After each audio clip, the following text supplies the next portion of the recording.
Care system में job कर रहे हैं एज ए केयरर, तो ऑप्शन क्या है कि वो गवर्नमेंट में कैसे स्विच कर सकते हैं या फिर और जॉब्स कैसे। आपने सिर्फ यहाँ पे अपनी कंपनी स्विच करनी है तो उसके लिए रोल्स है, रिस्पॉन्सिबिलिटीज है, वो केयर असिस्टेंट के साथ मिलती जुलती होती हैं, या फिर जो उनका केयर असिस्टेंट का एक्सपीरियंस है वो उन जॉब के लिए भी क्वालिफाई हो। केस आप जॉब चेंज करते हो तो आपकी स्पॉन्सरशिप का क्या होगा। Hello guys, welcome once again you me and England's life. स्वागत है आपका एक और नई वीडियो में। और आज की वीडियो में मैं बात करूंगी बेसिकली क्या ऑप्शन आपके पास अवेलेबल होते हैं करियर में अपने प्रोग्रेशन के लिए। अगर आप यूके में as a health care worker care giver job कर रहे हो तो कौन सी फील्ड्स में आप जा सकते हो। स्पेशली एनएचएस के बारे में काफ़ी क्वारी पुट करी जाती हैं कि क्या हमें एनएचएस में जॉब मिल सकती है, क्या बेसिकली क्वालिफिकेशन रहेगी और कैसे आप उन जॉब्स को ग्रैब कर सकते हो। तो इस वीडियो में मैं ये सारी जो बातें हैं वो करूंगी, तो watch this video till the end अगर आप इसके बारे में प्रॉपर इन्फॉर्मेशन चाहते हो तो। उससे पहले अगर आप मेरे चैनल पे नए हैं तो आप मुझे सब्सक्राइब कर सकते हैं for more informative video specially about UK life, UK visas. अगर आप यूके में आ चुके हैं तब भी ये चैनल आपके लिए हेल्पफुल रहने वाला है, और अगर आप आने का प्लान करें तब भी इस चैनल पे काफ़ी ऐसी वीडियोस मिल जाएंगी जो आपकी किसी ना किसी वे में हेल्प करेंगी। तो please subscribe guys if you are new at my channel. तो सबसे पहले मैं बात करूंगी यहाँ पे बेसिकली जो केयर गिवर जॉब होती है और एनएचएस है उसमें फ़र्क क्या है। तो जो एनएचएस होता है यहाँ पे वो होता है नेशनल हेल्थ सर्विस।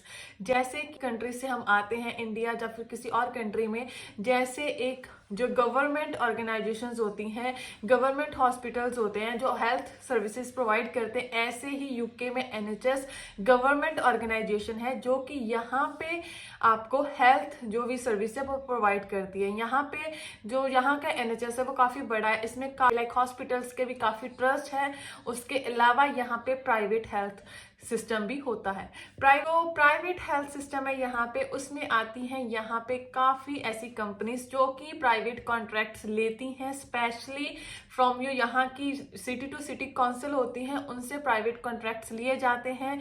तो बेसिकली ये कॉन्ट्रैक्ट किस चीज़ की होते हैं, यहाँ पे जो ओल्ड एज लोग हैं उनकी जो गिनती है वो काफ़ी ज़्यादा है, और जो यहाँ का कल्चर है कि ओल्ड एज लोग अपने बच्चों के साथ नहीं रहते, तो उनको जो देखभाल के लिए यहाँ पे काफ़ी ऐसे लोग चाहिए, तो उन्हीं को ही बोला जाता है हेल्थ केयर वर्कर, जो कि प्रोफेशनल नहीं होते इस फील्ड में। उनको प्रॉपर ट्रेनिंग वगैरह दी जाती है बेसिक चीज़ों के बारे में, medicine and all those things, तो वो इसमें प्राइवेटली जॉब करते हैं। तो कंपनीज प्राइवेट होती हैं, वो जो उनके क्लाइंट्स होते हैं वो लेती हैं वो यहाँ के जो होती है काउंसिल्स। जो यहाँ पे प्राइवेट हेल्थ सेक्टर होता है उन्हें भी अथॉरिटी होती है स्पॉन्सरशिप देने की, और स्पॉन्सरशिप पे यहाँ पे पर्सन्स को रिक्रूट करने की। और जो 90% यहाँ पे लोग आते हैं या फिर अपना वीज़ा स्विच करवाते हैं वो करवाते हैं प्राइवेट हेल्थ में, लाइक कंपनीज में। और उसके बाद जब वो यहाँ पे पहुँच जाते हैं तो काफ़ी रीजंस हो सकते हैं।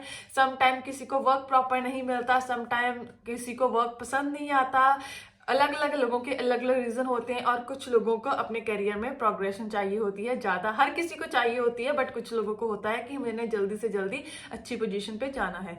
तो अब लोगों के पास ऑप्शन क्या होगी अगर वो ऑलरेडी यहाँ पे प्राइवेट हेल्थ केयर सिस्टम में जॉब कर रहे हैं एज ए केयरर, तो ऑप्शन क्या है कि वो गवर्नमेंट में कैसे स्विच कर सकते हैं या फिर और जॉब्स कैसे ले सकते हैं। तो पहले मैं बताऊंगी कि यहाँ पे कैसे लोग बेसिकली आते हैं जो प्राइवेट हेल्थ सिस्टम में जाते हैं। तो उसमें जो फर्स्ट एंड मोस्ट इंपॉर्टेंट होते हैं जो स्पेशली डायरेक्टली स्पॉन्सरशिप पे यहाँ पे आते हैं, उनमें से काफ़ी लोग ऐसे होते हैं जो ऑलरेडी नर्सिंग की बैकग्राउंड से आते हैं, जिन्होंने नर्सिंग करी हुई होती है, but due to some reason sometime जो उनकी आईएलटीएस है वो क्लियर नहीं हो पाती, क्योंकि बैंड स्कोर काफ़ी ज़्यादा होते हैं अगर आपने डायरेक्टली नर्स यहाँ पे आना है।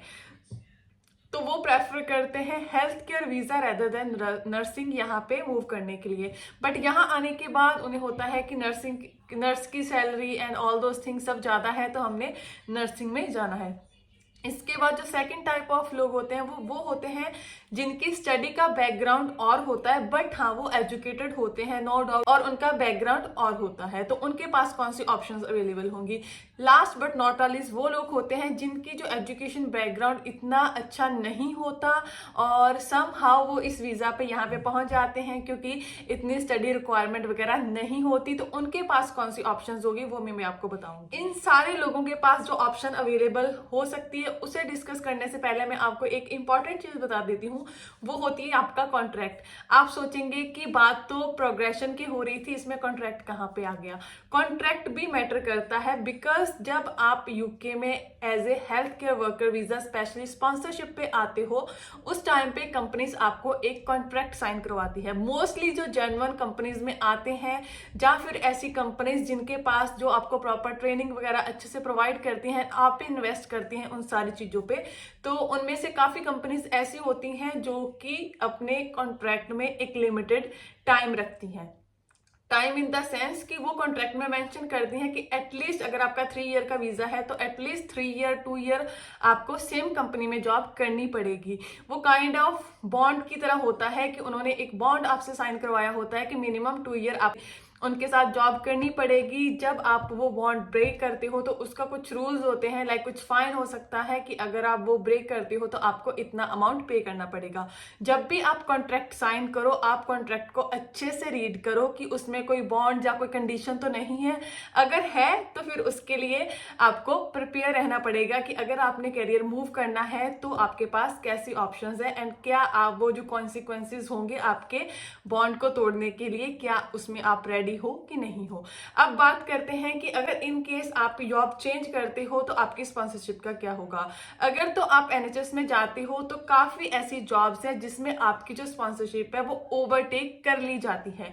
इवन दो कुछ कंपनीज भी ऐसी होती हैं, अगर आप उनके लिए एलिजिबल कैंडिडेट हो, जैसी जो पर्सन वो फाइंड करें, अगर आप उस जॉब के लिए एलिजिबल हो, देन वो आपकी जो स्पॉन्सरशिप है उसे ओवरटेक कर लेते हैं। तो उस केस में आपका जो स्पॉन्सरशिप है वो चेंज हो जाएगी, वीजा आपको अपडेट करना पड़ेगा। अब बात करते हैं मेन टॉपिक की, जिसके बारे में ये वीडियो है कि आपके पास कौन सी ऑप्शन अवेलेबल होती है। फर्स्ट, वो लोग जिनका बैकग्राउंड नर्सिंग का है, ऑफ कोर्स उनके पास यहाँ पे एक ह्यूज ऑप्शन होती है कि आप यहाँ पे यूके में रजिस्टर्ड नर्स बन सकते हो। उसका प्रोसेस सेम रहेगा जो कि आपकी बैक कंट्री में था, क्योंकि अब यूके में आप आ चुके हो तो आपके लिए आइल्स थोड़ा इजी हो। डे टू डे लाइफ में आप हर रोज इंग्लिश बोलते हो और आपके पास यहाँ पे उस चीज को प्रैक्टिकली एग्जीक्यूट करने का टाइम बहुत ही ज्यादा होगा। आप स्पीकिंग कर सकते हो, आप राइटिंग कर सकते हो, जब भी आप बुक्स वगैरह राइट डाउन करते हो अपनी, तो उसमें आप जो अपनी स्किल्स है उन्हें इनहेंस करके आप वो एग्जाम फिर से प्रिपेयर कर सकते हो। यहाँ पे काफी ऐसी एजेंसीज, ऐसे इंस्टीट्यूट्स भी होते हैं जो कि प्रॉपर ट्रेनिंग देते हैं, आप उन्हें भी ज्वाइन कर सकते हो। इवन टाइमिंग भी यहाँ पे डिफरेंट टू डिफरेंट मिल जाती है जिस टाइम पे आप फ्री हो। अगर आप इस चीज के लिए डेडिकेटेड हो तो आप जो भी नर्सिंग के एग्जाम है वो यहाँ पे आके फिर से कंटिन्यू कर सकते हो और प्रिपरेशन करके उसे क्लियर कर सकते हो। अगर आपको ये पूरा प्रोसेस नहीं पता तो उसके लिए मैंने ऑलरेडी वीडियो बनाई हुई है जिसका लिंक मैं डिस्क्रिप्शन में दे दूंगी, तो आप उस वीडियो को देख सकते हो अगर आपने ऑलरेडी अपनी बैक कंट्री से नर्सिंग की स्टडी कंप्लीट करी हुई है। अब मैं बात करूंगी सेकंड टाइप ऑफ पर्सन। जो सेकंड टाइप ऑफ पर्सन होते हैं वो होते हैं जिनकी जो स्टडी का बैकग्राउंड है वो किसी और चीज में होता है और उसके बाद उन्होंने ये वीजा स्विच करवाया होता है। तो गाइस, यूके की जो एनएचएस है उस पे हर रोज थाउजेंड्स ऑफ जॉब पोस्ट करी जाती हैं और वो जॉब ओनली हेल्थ सेक्टर से रिलेटेड नहीं होती, वो जॉब हर सेक्टर से रिलेटेड होती है, क्योंकि यूके की एनएचएस सर्विस है वो बहुत ही ह्यूज ऑर्गेनाइजेशन है, उसमें हर तरह के पर्सन चाहिए होते हैं। जो एक ऑप्शन आपके पास अवेलेबल है वो तो ऑफ कोर्स होगी आपकी जिस फील्ड में स्टडी कंप्लीट हुई है उसकी फील्ड में। अगर आप उसी के रिलेटेड भी स्टडी या फिर कुछ ऐसे सर्टिफिकेशन वगैरह कर लेते हो अपनी जॉब के साथ साथ, तो आप उन जॉब्स में यहाँ पे अप्लाई कर सकते हो, स्पेशली जो ग्रेजुएट रोल्स होते हैं। तो उसके लिए आपको प्रिपेयर करना पड़ेगा अगर इन केस आपने अपनी सेम फील्ड में जाना है। अगर आपने अपनी सेम फील्ड में नहीं जाना देन आपके पास सेकंड ऑप्शन भी अवेलेबल होती है, बिकॉज कुछ लोग ये मान लेते हैं कि ठीक है अगर अब हम हेल्थ केयर में जॉब कर रहे हैं तो हमने इसी फील्ड में आगे अपना कैरियर बनाना है। तो अगर आपने इसी फील्ड में अपना कैरियर बनाना है तो आपके पास जो ऑप्शन होती है वो यहाँ पे आके आप अगेन मास्टर जो होती है अपनी वो कर सकते हैं एंड मास्टर नर्सिंग में करते हैं जो कि 2 ईयर की होगी। उसके बाद आपको कोई एग्जाम कुछ नहीं देना पड़ेगा, आप उसके बाद रजिस्टर्ड नर्स बन जाओगे यूके में।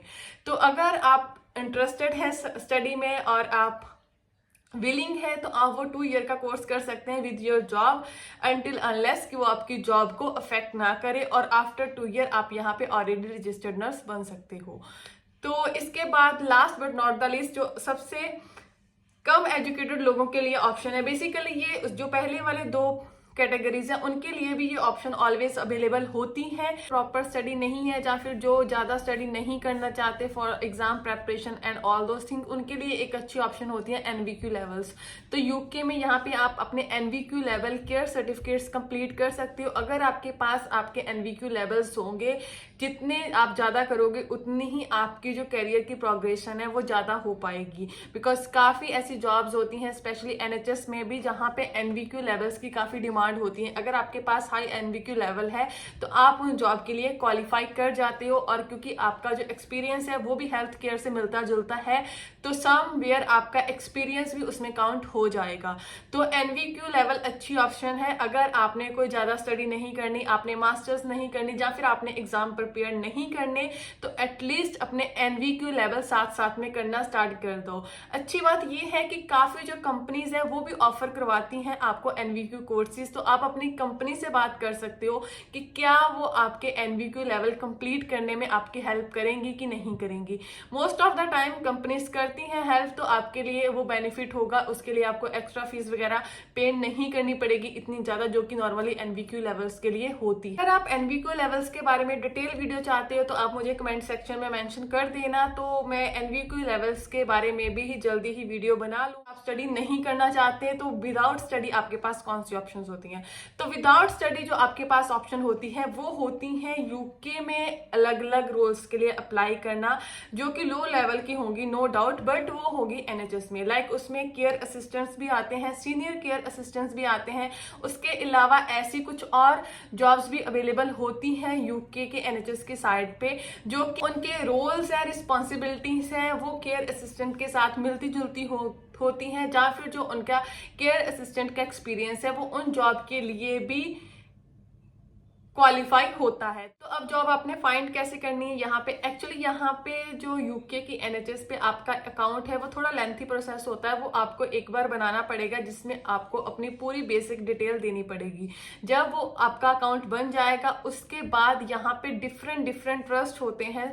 सिर्फ एक ट्रस्ट पे रिलाई ना रहें। समटाइम यहाँ पे एक ही सिटी में 2 से 3 ट्रस्ट हो सकते हैं छोटे छोटे पार्ट्स में, तो आप डिफरेंट ट्रस्ट पे जाके एक बड़ी सिटी छोटी सिटी जो भी आपको पता चलता है वहां पे जॉब फाइंड करते रहो। जैसी जॉब आपको चाहिए आप नोटिफिकेशन भी ऑन कर सकते हैं, वो भी आपके लिए हेल्प करेंगे। तो आपको हर रोज जो NHS की साइट है वो चेक करते रहना पड़ेगा कि आप उन जॉब्स में अप्लाई कर पाओ, और आपको इंटरव्यू अच्छे से प्रिपेयर करनी पड़ेगी, और आपका CV बिल्कुल अप टू डेट, बिल्कुल एज पर जॉब रिक्वायरमेंट होना चाहिए। सिर्फ ऐसी जॉब है नहीं, यहाँ पे जो जहाँ की सिटी काउंसिल होती है उसमें भी काफ़ी जॉब पोस्ट होती रहती हैं। जैसे कि कुछ जॉब यहाँ पे सोशल केयर वर्कर्स की भी हो सकती है, जिसकी जो पे रेट भी आपको अच्छा मिलेगा और वर्किंग आवर वगैरह का भी इशू नहीं होगा।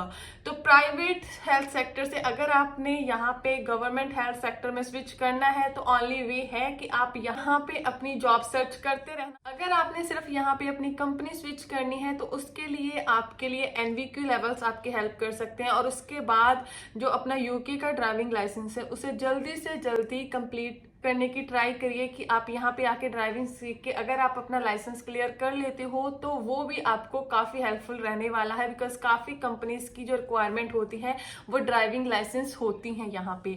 तो अगर आप ये 2 चीज़ें भी कंप्लीट कर लोगे और थर्ड जो आपका CV, उसके बाद आप अपनी जॉब स्विच कर सकते। कंपनीज ऐसी भी होंगी जो आपको फ्री ऑफ कॉस्ट भी स्पॉन्सरशिप लेटर देने के लिए रेडी हो जाएंगी, अगर इन केस आपको अपनी करंट कंपनी में जॉब पसंद नहीं है।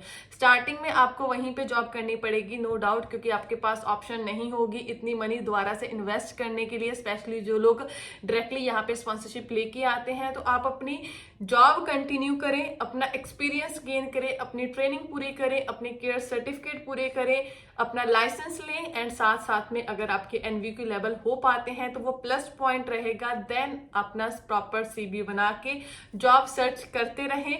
अगर तो आपको कोई कंपनी मिलती है तो आप उसमें स्विच कर सकते हैं, अदरवाइज जो अदर ऑप्शंस है NHS में या फिर काउंसिल में आप उसमें भी ट्राई कर सकते हो जॉब्स को फाइंड करने के लिए। और आपको रेडी रहना पड़ेगा अपने कैरियर में कोई भी चेंज के लिए, बिकॉज जब भी आप कंपनी चेंज करते हो तो काफ़ी चीज़ें आपके साथ चेंज होने वाली हैं। तो आपको उन सब सारी चीज़ों के लिए अगर आप रेडी हो तो देन गो फॉर इट। लोग CV के लिए भी बोलते हैं कि कैसा CV होना चाहिए, क्या उसका पैटर्न होना चाहिए। तो उसके लिए भी मैं जल्दी ही वीडियो अपलोड कर दूंगी कि आपका सीवी कैसा होना चाहिए अगर आपने स्पेसिफिक फील्ड में जॉब लेनी है, स्पेशली अगर आपने केयर की फील्ड में या फिर हेल्थ केयर की फील्ड में जॉब लेनी है तो उसके लिए आपका सीवी कैसा हो, वो भी मैं जल्दी ही वीडियो पोस्ट कर दूंगा। ये थी आज की वीडियो। होपफुली जो आपके डाउट थे वो काफी हद तक क्लियर हो गए होंगे। स्टिल अगर आपका कोई डाउट है तो मुझे कमेंट सेक्शन में मेंशन कर देना, मैं उसका आंसर दे दूंगी नेक्स्ट वीडियो में, या फिर कमेंट का रिप्लाई, या फिर शॉर्ट वीडियोस में, जैसे भी मैं दे पाई। तो मिलते हैं नेक्स्ट वीडियो में। Till then keep supporting, keep subscribing, bye bye.